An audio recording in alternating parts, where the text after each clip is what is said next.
صدق الله فاتبعوا ملة إبراهيم حنيفا وما كان من المشركين إن أول بيت وضع للناس للذي ببكة مباركا وهدى للعالمين صدق الله العظيم. وقال الله تعالى في شأن نبيه إن الله وملائكته يصلون على النبي يا أيها الذين آمنوا صلوا عليه وسلموا تسليما. اللهم صل على سيدنا محمد وعلى آله وصحبه أفضل صلاة وسلام وبارك وسلم. محترم حاضرین معزز سامعین السلام علیکم ورحمۃ اللہ وبرکاتہ. سورہ آل عمران کی آیت نمبر 92 اور 93 یہ دو آیتیں آپ حضرات نے سماعت کی ہیں. اس سے پہلے کی آیات میں چوتھے پارے کے آغاز میں اللہ تبارک و تعالیٰ نے ایمان والوں کو اللہ کے راہ میں اپنی محبوب ترین چیز قربان کرنے کا حکم فرمایا. اس کے بعد کی آیت میں یہ ارشاد فرمایا کہ پچھلے زمانے میں قوم بنی اسرائیل پر اللہ تبارک و تعالیٰ نے وہی چیزیں حرام فرمائی جس کو ان لوگوں نے اپنے طور پر حرام کر لیا تھا. اور پھر یہ ارشاد فرمایا کہ یہ لوگ اللہ تعالیٰ کے طرف جھوٹ کی نسبت کرتے ہیں، یعنی وہ باتیں جو انہوں نے خود بنا لی ہیں اور کہتے ہیں کہ اللہ تعالیٰ نے حکم دیا ہے. تو ایسی جھوٹی نسبت کرنے والوں سے بڑھ کر کون ظالم ہوگا. اس کے بعد آج جو آیت تلاوت کی گئی اس کے پہلی آیت میں دراصل یہودیوں کا بنی اسرائیل کا اس میں جواب دیا جا رہا ہے. یہودی اور بنی اسرائیل یہ کہتے تھے کہ ہم حضرت ابراہیم علیہ السلام کے دین پر ہیں، جبکہ وہ حضرت موسیٰ علیہ السلام کو ماننے والے تھے اور حضرت موسیٰ علیہ السلام نے جو احکامات ان کو دیے تھے اس میں تبدیلی کر دیے تھے. جب نبی پاک صلی اللہ علیہ وسلم نے کعبہ شریف اور شہر مکہ میں حضرت ابراہیم علیہ السلام کی آمد اور مکے کی ساری قوم قریش، قبیلہ قریش وغیرہ اور اس کی تمام شاخیں حضرت ابراہیم علیہ السلام کی حضرت اسماعیل علیہ السلام کے ذریعے خدا دیں، تو اس بات کا اظہار جب آپ نے فرمایا تو یہودیوں نے کہا کہ ہم بھی حضرت ابراہیم علیہ السلام کو ماننے والے ہیں، ان کے پیروکار. اور یہ کہا کہ حضرت ابراہیم علیہ السلام یہودی تھے، چونکہ یہ لوگ یہودی تھے اس لیے حضرت ابراہیم علیہ السلام کے بارے میں بھی ایسی بات کہتے ہیں. اللہ تعالیٰ ان کے جواب میں بے شک فرما رہا ہے کل اے نبی صلی اللہ علیہ وسلم آپ فرما دیجیے ان کو جواب کے طور پر صدق اللہ، اللہ تعالیٰ نے جو فرمایا وہی سچی بات ہے. باقی تم جو کہہ رہے ہیں کہ حضرت ابراہیم علیہ السلام یہودی تھے یا نصرانی تھے تو یہ تمہاری بات جھوٹی ہے. پھر سچی بات کیا ہے؟ فاتبعوا ملة ابراہیم حنیفا، حضرت ابراہیم علیہ السلام کے دین کی تم پیروی کرو. اگر تم یہ کہتے ہو کہ حضرت ابراہیم علیہ السلام یہودی ہیں تو ان کے دین کی پیروی کرو. حضرت ابراہیم علیہ السلام کا دین وہی ہے جو نبی پاک صلی اللہ علیہ وسلم نے بیان فرمایا ہے. یعنی یہودیوں نے بعض چیزوں کو حلال بعض چیزوں کو حرام کر دیا تھا، تو ابراہیم علیہ السلام کا بتایا ہوا طریقہ نہیں ہے، ان لوگوں کا طریقہ ہے. ابراہیم علیہ السلام کے مذہب میں دین میں جو احکامات دیے گئے ہیں تو انہیں کی پیروی کرو اور وہ سیدھا راستہ ہے. وما کان من المشرکین، حضرت ابراہیم علیہ السلام معاذ اللہ شرک کرنے والے نہیں تھے، آپ کو لوگوں کو شرک سے بچانے کے لیے آئے تھے. اور اس کے بعد اللہ تعالیٰ نے فرمایا ان اول بیت وضع للناس، لوگوں کے لیے سب سے پہلے جو گھر دنیا میں بنایا گیا، زمین پر جو گھر اللہ تعالیٰ کا گھر سب سے پہلے بنایا گیا وہ کون سا ہے؟ للذی ببکہ، وہی گھر ہے جس کو بکہ کہتے ہیں. حاضرین، بکہ اور مکہ یہ دونوں میں کیا فرق ہے؟ قرآن مجید میں کعبۃ اللہ کو بکہ کہا گیا، تو مکہ اور بکہ میں کیا فرق ہے؟ اس کا معنی کیا ہے؟ اصل میں کعبہ شریف کو بکہ کہتے ہیں، بکہ کعبہ کا نام، اور مکہ اس شہر کا نام ہے جس میں کعبہ ہے. بعض علماء نے یہ بھی فرمایا کہ مکہ اور بکہ دونوں ایک ہی معنی ہے، یعنی کعبے کو اور شہر مکہ کو بکہ اور مکہ دونوں ہی لفظ استعمال کیے. لفظ بکہ کا اصل معنی ہے کہ وہ چیز جس سے لوگ ٹکرا جائیں، اور وہ غالب آ جائے، اس کو بکہ کہتے ہیں. کعبہ شریف ایک ایسا اللہ تعالیٰ کا گھر ہے کہ بڑے بڑے بادشاہ اور گھمنڈی متکبر لوگ آئے لیکن کعبے کے سامنے سب سر جھکا دیے، تو ہر ٹکرانے والا یہاں پر جھک جاتا ہے، اسی لیے کعبے کا نام مکہ رکھا ہے۔ اس کا ایک معنی یہ ہے۔ دوسرا معنی اس کا یہ ہے کہ کعبہ شریف کے طواف کے وقت میں لوگ ان کے ایک دوسرے کے کاندھے موڑے ایک دوسرے سے ٹکرا جاتے ہیں، تو مکہ کا معنی وہ مقام جہاں پر لوگ ایک دوسرے سے ٹکراتے ہیں، تو طواف کے وقت میں یہ عمل ہوتا ہے، اسی لیے اس کا نام مکہ رکھا گیا۔ عربی زبان کی ایک خاصیت ہے، اس کے ہر لفظ میں کوئی وجہ ہوتی ہے، بغیر وجہ کے کوئی لفظ نہیں ہوتا۔ مثال کے طور پر اب ہم جو بھی نام رکھتے ہیں، ہمارے پاس اردو میں یا کوئی بھی زبان میں کوئی بھی نام رہتا ہے تو اس کی کوئی وجہ، اس کا کوئی معنی نہیں ہوتا، اس کا کوئی معنی نہیں ہوتا۔ مان لیجیے کہ ٹیبل کو ٹیبل کیوں کہتے ہیں؟ عربی میں یہ ٹیبل کو منزدہ کہتے ہیں۔ منزدہ کا معنی ہوتا ہے وہ چیز جس کو ترتیب سے رکھا جائے، یہ معنی ہے اس کا، لیکن ٹیبل کا وہ کوئی معنی نہیں ہوتا۔ یعنی عربی کی خاصیت ہے جو چیز جس کام کے لیے استعمال ہو رہی ہے اس کے اندر وہ معنی ہوتا ہے۔ مثال کے طور پر فین، انگریزی میں فین کہتے ہیں، اردو میں پنکھا کہتے ہیں، کوئی وجہ نہیں ہے، کیوں؟ عربی میں اسی کو مروحہ کہتے ہیں۔ مروحہ کا مطلب وہ چیز جو راحت دے، تو فین سے راحت ملتی ہے۔ ہر لفظ میں یہ معنی ہوتا ہے۔ مثال کے طور پر زمین کو عربی میں ارض کہتے ہیں، الف را ضاد ارض۔ ارض کا اصل معنی ہے وہ چیز جو سخت سے سخت چیز کو بھی کھا لیتی ہے۔ زمین کے اندر یہ چیز ہوتی ہے کہ آپ کتنا قیمتی لوہا وغیرہ کچھ بھی ڈال دیں، زمین اسے کھا لیتی ہے، چھوڑتی نہیں ہے۔ آسمان، عربی میں اس کو سما کہتے ہیں۔ سما کا اصل معنی ہے بلندی، آسمان بلندیوں پر ہے، اسی لیے اس کو آسمان کہتے ہیں، سما کہتے ہیں۔ ایسے ہی کعبہ شریف کا نام مکہ، اس لیے وہ معنی ہے کہ وہاں پر جو کام ہوتا ہے طواف کا، اس میں لوگ ایک دوسرے سے ٹکراتے ہیں، اور کوئی ٹکرانے کی نیت سے آ جائے وہ شکست کھا جاتا ہے۔ جیسے کعبہ شریف کو نعوذ باللہ شہید کرنے کے لیے ابراہ بادشاہ آیا، اس سے پہلے کئی لوگ آئے، سب شکست کھا گئے، مگر کوئی کعبے کو کچھ نہیں کر سکا، اسی لیے اس کا معنی مکہ ہے۔ یہاں جو بیان کیا گیا کہ سب سے پہلا گھر اللہ تعالیٰ کا جو زمین میں بنایا گیا ہے وہ مکہ ہے، اور وہ کیا ہے؟ مبارک و ہدی للعالمین، وہ برکت کی جگہ ہے اور سارے جہاں والوں کے لیے اس میں ہدایت ہے، کسی ایک قوم کے لیے نہیں، سارے جہاں والوں کے لیے اس میں ہدایت ہے۔ تو کعبہ شریف میں دو اہم خاصیتیں، ایک یہ کہ وہ برکت والی جگہ ہے، دوسرا یہ کہ یہ سارے لوگوں کے لیے ہدایت ہے۔ حاجی عمرہ یا حج کے لیے جو لوگ بھی جاتے ہیں، اس نیت سے ان کو جانا چاہیے کہ اس کی برکت حاصل کریں، اور اس نیت سے جانا چاہیے کہ ہدایت ملے۔ اب کعبہ شریف سے ہدایت کیسے ملتی ہے؟ حاضرین کرام، کعبہ شریف سے ہدایت اس طریقے سے ملتی ہے جیسا کہ حدیث پاک میں آتا ہے۔ پہلی مرتبہ جو کوئی کعبے کو دیکھ لے، وہ جب جو دعا کرے گا قبول ہو جائے گی۔ تو دعا کرنا اللہ کے دربار میں اور اس کی قبولیت یہ انسان کے دل پہ اپنا اثر ڈالتی ہے۔ تو کعبے کی وجہ سے یہ ہدایت ملی، اور اس کی برکت بے شمار برکتیں ہیں، ان برکتوں کا کوئی اندازہ نہیں کر سکتا۔ مثال کے طور پر کعبۃ اللہ خود جو اللہ کا گھر ہے، وہ کعبہ خود برکت ہے۔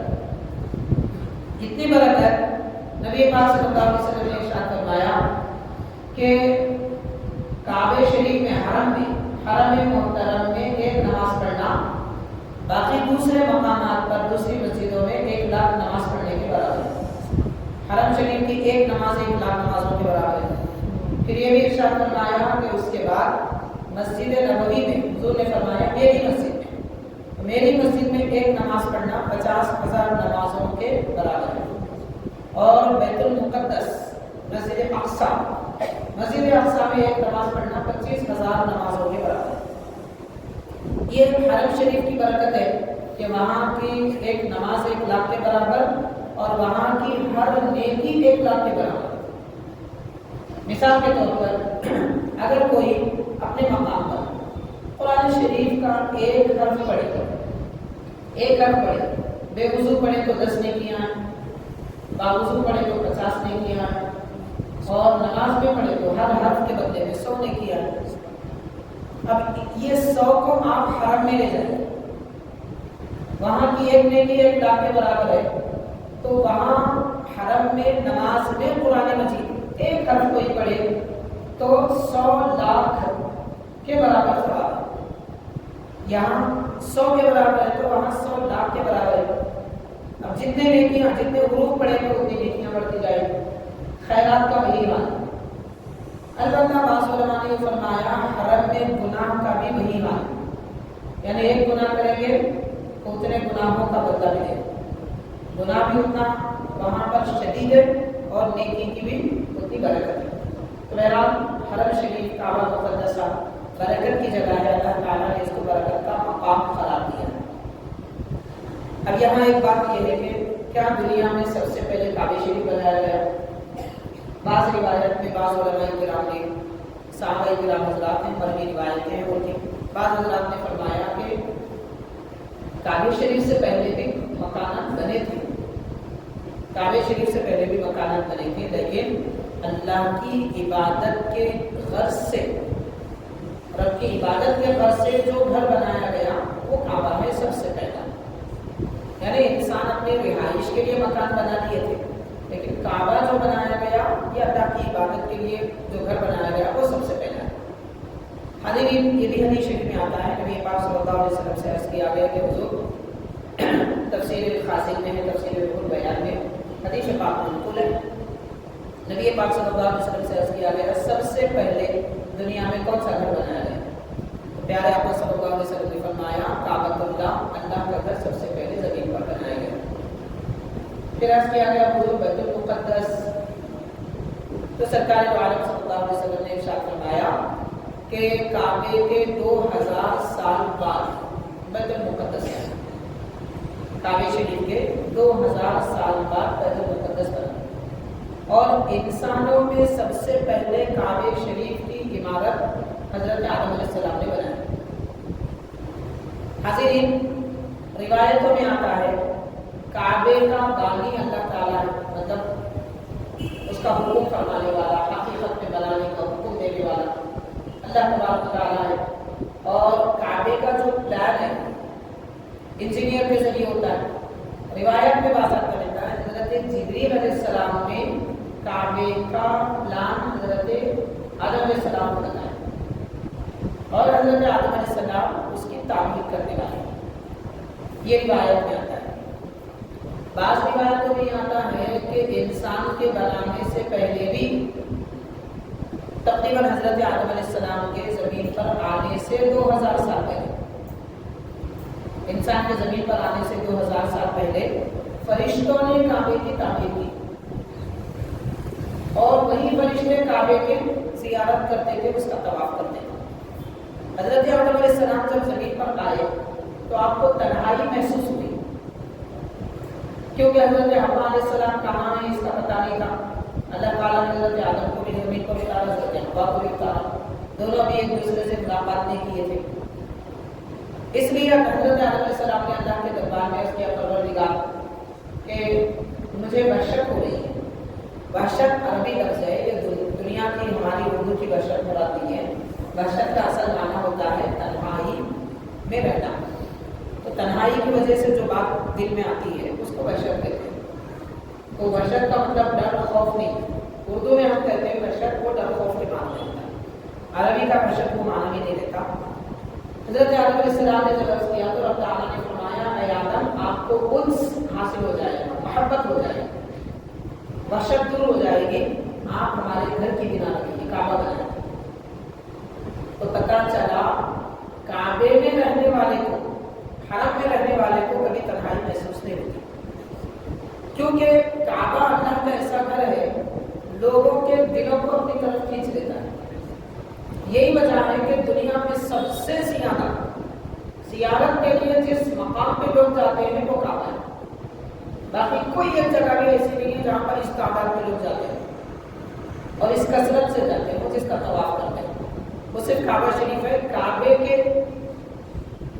حضرت سیدی بندہ نواز یسوع دراز رحمۃ اللہ علیہ نے اپنی کتاب تفسیر ملتقط میں لکھا ہے کہ کعبے کے پتھر ان کی خاصیت ہے کہ وہ لوگوں کے دلوں کو کھینچتے ہیں.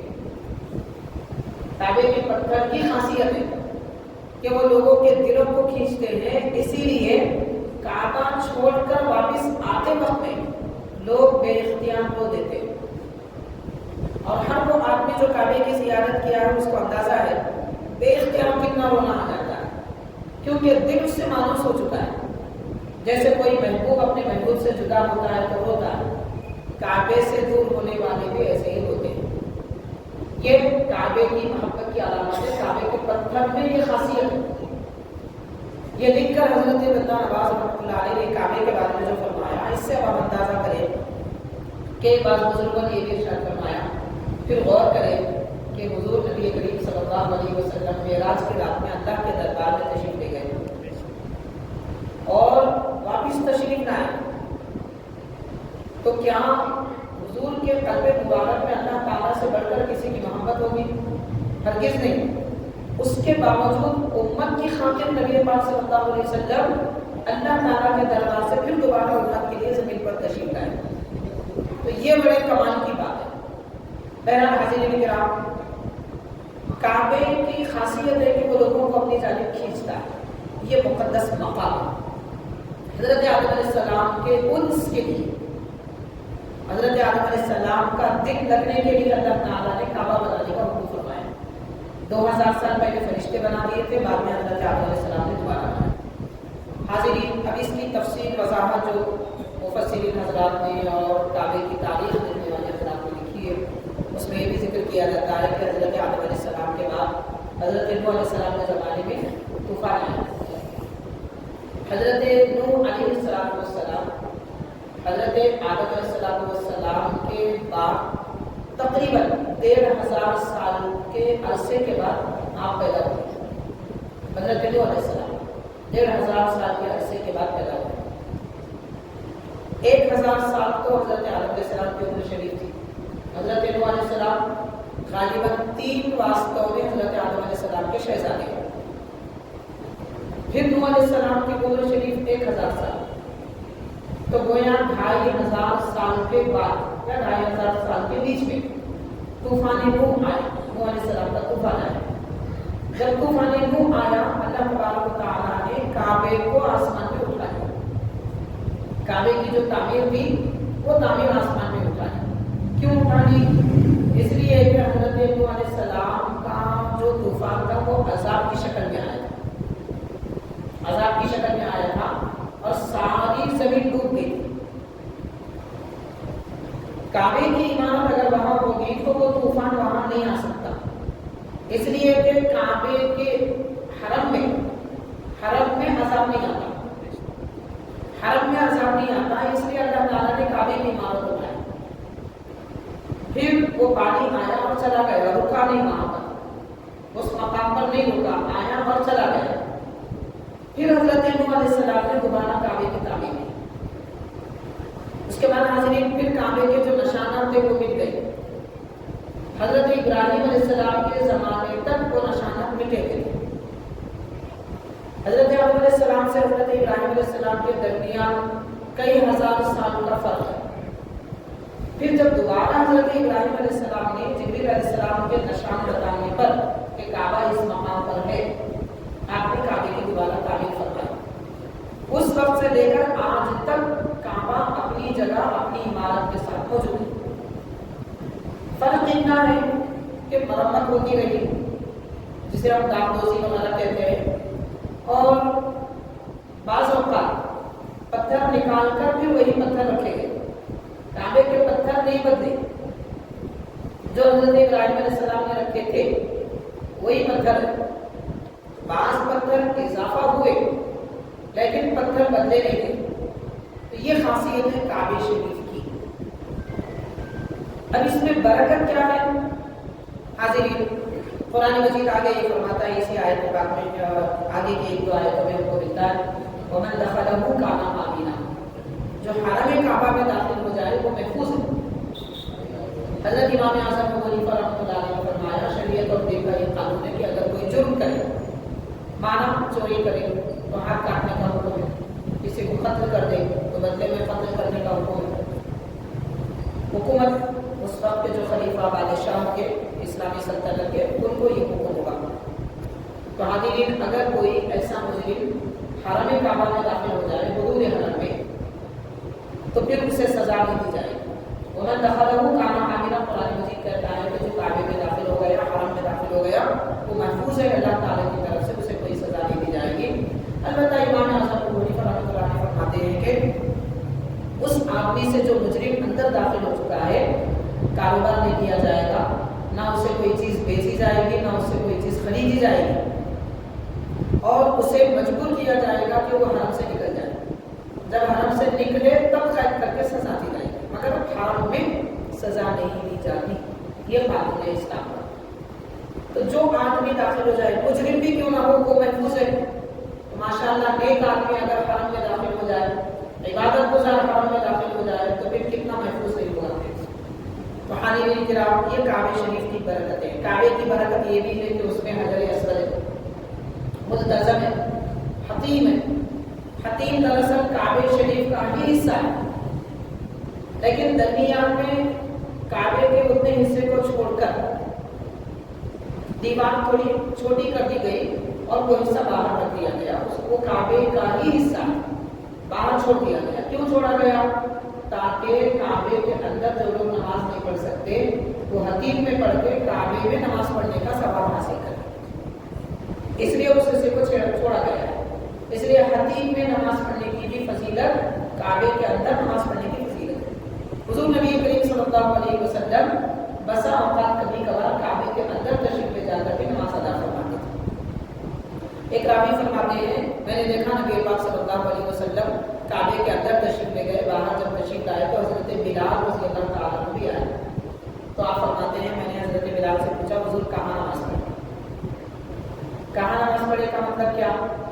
مطلب یہ کہ آپ جاننا یہ چاہتے تھے وہ صحابی ہیں کہ سارا جہاں کعبے کی طرف رخ کر کے نماز پڑھتا ہے، سرکار کعبے کے اندر تشریف لے گئے تو کدھر رخ کر کے نماز پڑھے؟ تو آگے کا قانون اور قاعدہ یہ ہے کہ کعبے کے اندر کوئی نماز پڑھے تو کدھر بھی رخ کر سکتا ہے، ادھر کرے ادھر کرے ادھر کرے ادھر کرے، رخ کعبے کو ہی ہے۔ لیکن نبی پاک صلی اللہ علیہ وسلم دروازے سے جب داخل ہو گئے تو کعبے میں 3 ستون ہیں، ایک کے بعد ایک 3 ستون ہیں۔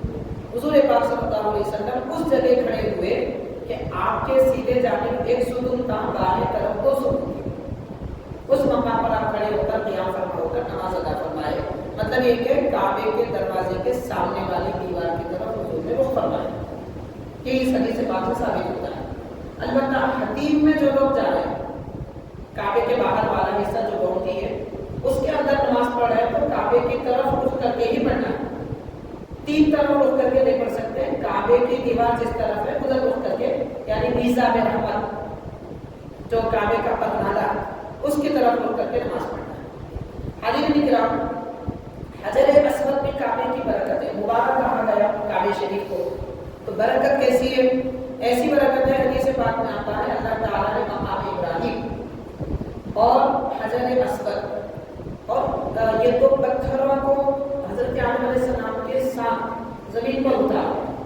یہ جنت کے پتھر، مقام ابراہیم حضرت ابراہیم علیہ السلام جس پر قیام فرما ہو کر کعبے کی تعمیر فرمائے تھے، یہ پتھر حضرت آدم کے زمانے میں حضرت آدم علیہ السلام کے ساتھ میں زمین پر آیا تھا جنت سے، ایسے ہی حجر اسود، مگر اتنے روشن تھے، سرکار فرماتے ہیں کہ ان پتھروں کی آنکھیں بھی تھی۔ اب اللہ جانے وہ کیسی تھی، انسانوں کے جیسی ہونا ضروری نہیں ہے، مگر سرکار فرماتے ہیں کہ ان کی آنکھیں بھی تھی اور روشنی اتنی تھی کہ جہاں تک حجر اسود کی روشنی گئی وہاں تک حرم بنا۔ حرم جس کو کہتے ہیں حدود حرم، مثال کے طور پر آپ اگر جدہ سے کعبہ جا رہے ہیں تو مسجد عائشہ یہ جو مقام ہے یہ باؤنڈری ہے یہاں حد ہے، اس کے اندر جو داخل ہو گیا وہ حرم میں آ گیا۔ تو حدود حرم میقات جو اطراف سے ایک جانب 9 کلومیٹر ہے، ایک جانب 22 کلومیٹر ہے، ایک جانب کچھ اور زیادہ ہے، ایک جانب 15 کلومیٹر ہے۔ اس قسم کے بعض مقامات پر جو طائف سے آ رہے ہیں وہ غالباً اس کو ذات القرنین میقات کا نام ہے، طائف سے جو لوگ آتے ہیں تو وہ تقریباً 40 کلومیٹر دور پر ہے۔ تو یہ جہاں تک حجر اسود کی روشنی گئی وہاں تک میقات اور حدود حرم بنی، اتنی بڑی روشنی تھی حجر اسود کی۔ پھر نبی پاک صلی اللہ علیہ وسلم نے فرمایا کہ جو لوگ کعبے کی زیارت کو آتے تھے حجر اسود کو چومتے یا استلام کرتے، چومنے کا مطلب ہاتھ لگا کے چومنا یا ہونٹوں سے چومنا، اور استلام کا معنی دور سے ہاتھ بتا کر چوم لینا۔ تو حجر اسود کے قریب جا کر ہونٹوں سے چومنے کی تو فضیلت ہے، لیکن دور سے ہاتھ بتا کر چومنے کی بھی وہی فضیلت ہے۔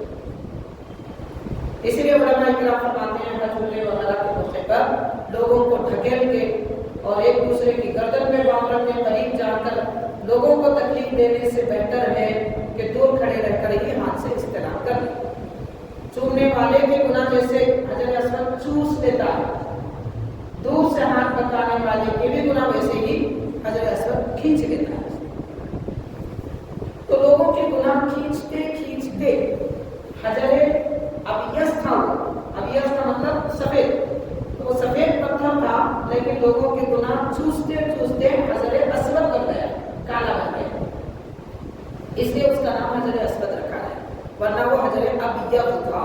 یہ بھی اس کی برکت ہے، کتنا بڑا گناہ گار کیوں نہ ہو، ایک مرتبہ حجر اسود کا استلام کر لے سارے گناہ ختم ہو جائیں۔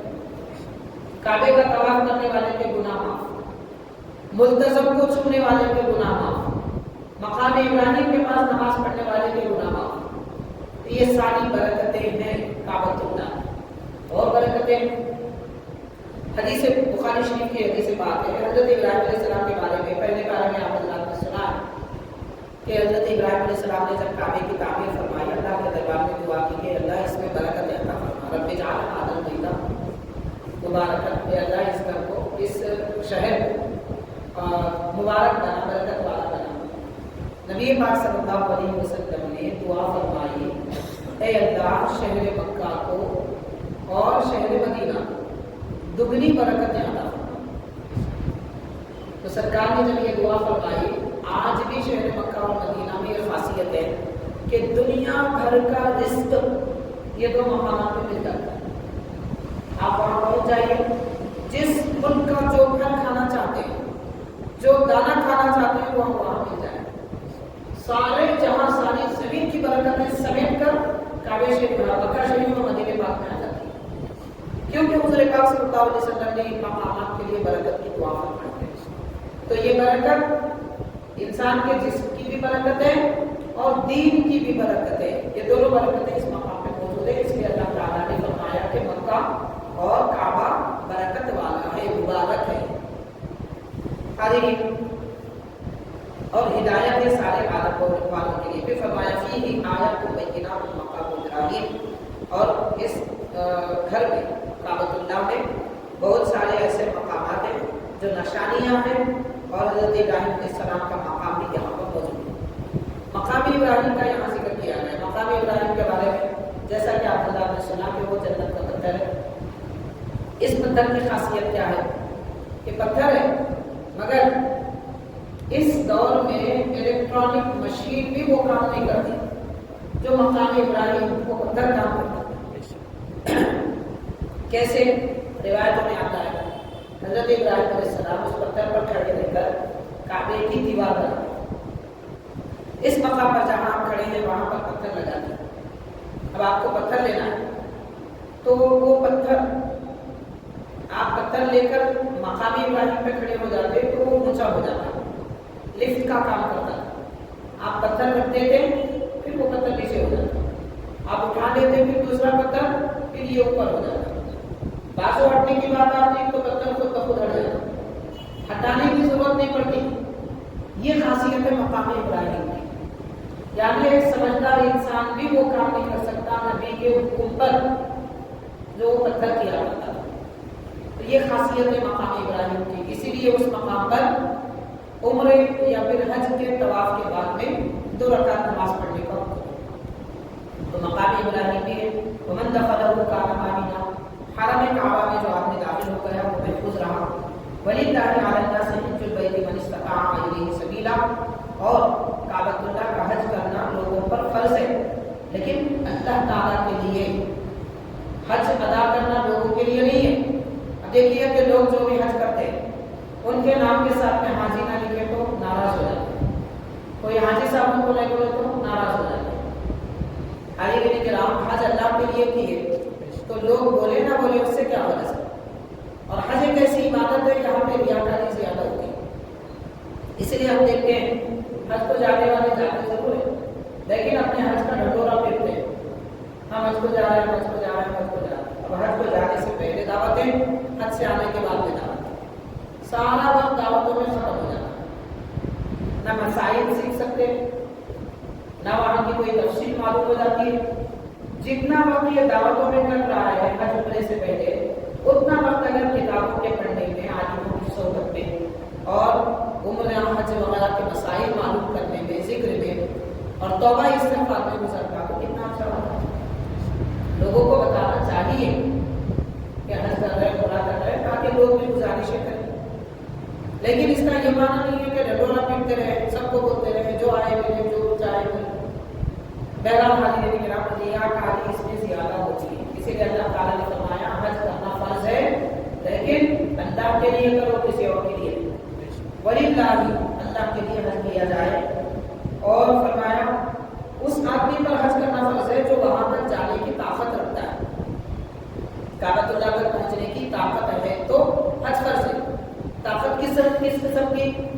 ایک ہے مال کی طاقت، دوسرا ہے جسم کی طاقت، یعنی یہاں سے وہاں تک پہنچنے کی استطاعت۔ لہذا اگر کوئی آدمی چل کے نہیں سکتا، اس ترقی یافتہ دور میں ویل چیئر ہے، پہلے نہیں تھی لیکن پہلے لوگ اٹھا لیتے تھے، تو اگر کوئی خود نہیں پہنچ سکتا، چل کے نہیں پہنچ سکتا، کوئی اٹھا کے لے جا سکتا ہے، یا اس دور میں جیسے ویل چیئر ہے وہ بھی الیکٹرانک ہے، کسی آدمی کی بھی ضرورت نہیں ڈھکلنے کے لیے، اتنی ترقی ہے، تو اس اعتبار سے پچھلے زمانے سے بڑھ کے اس زمانے کے لوگوں پر حج زیادہ تعداد میں فرض ہے۔ استطاعت ایک یہ ہے، دوسری استطاعت یہ ہے کہ مال ہو اور استطاعت طاقت ہو، تیسری اہم بات یہ ہے کہ اپنے بال بچے اور والدین جن کی ذمہ داری اس آدمی پر ہے، ان سب کے کھانے پینے کا مکمل بندوبست کر کے جائے کہ وہ جانے سے لے کے آنے تک یہ چین سے کھا پی سکے جو اس کے ماتحت ہے۔ تو اتنی استطاعت ہے تو حج فرض ہے، ورنہ حج فرض نہیں ہے۔ اب خیر اس دور میں حاضرین ایسا ہم تو نہیں کہہ سکتے کوئی کسی بھی حج فرض نہیں، کیونکہ عام گھر والے بھی جب اپنے گھر میں شادی کرتے ہیں 10-12 لاکھ روپے تو یوں خرچ کرتے تھے، کیسے کہیں کہ کسی پہ حج فرض نہیں؟ شادی کرنے کے لیے اتنے پیسے جب خرچ ہوتے ہیں، 12 لاکھ روپے 15 لاکھ روپے اور زیادہ لوگ خرچ کر لیتے ہیں، 80-90 ہزار 1 لاکھ کے تو لوگ جوڑے پہن لیتے ہیں، کپڑے پہن لیتے ہیں شادی کے وقت، تو کیا 2.5 لاکھ 3 لاکھ کا حج فرض نہیں ہوگا ان پہ؟ تو اس دور میں بہت بڑی تعداد میں لوگوں پہ حج فرض ہے کیونکہ ان کے خرچے زیادہ ہیں۔ ہاں البتہ استطاعت نہیں ہے خرچ کرنے کی، کرنا فرض نہیں، نہ واجب ہے نہ سنت ہے۔ میں اکثر یہ بات عرض کرتا ہوں کہ شادی کرنے کے لیے لڑکی کے لیے تو کوئی خرچ کرنے کی ضرورت نہیں، البتہ لڑکے پر جو ذمہ داری ہے وہ تمام ذمہ داریوں کا خرچ زیادہ سے زیادہ 2000 روپیے، زیادہ سے زیادہ خرچ جو ذمہ داری شوہر پہ لازم ہوتی ہے وہ 2000 روپیے۔ اگر کسی آدمی کے پاس 2000 روپیے ہے وہ شادی کر سکتا ہے، مہر دینا ہے اور جو مہمان آئے ہیں ان کو کچھ میٹھا وغیرہ کھلانا ہے، بس ختم ہوئے گا، نکاح ہو گیا اور کوئی خرچ ہی نہیں۔ لیکن افسوس کی بات ہے کہ اتنے سارے پیسے جب یہ کاموں میں خرچ ہو رہے ہیں تو حج کے لیے کیوں نہیں ہوتے؟ تو بہرحال حج تو فرض ہے لیکن اللہ تعالیٰ کے لیے کرنا ضروری ہے اور استطاعت والوں پر لازم ہے۔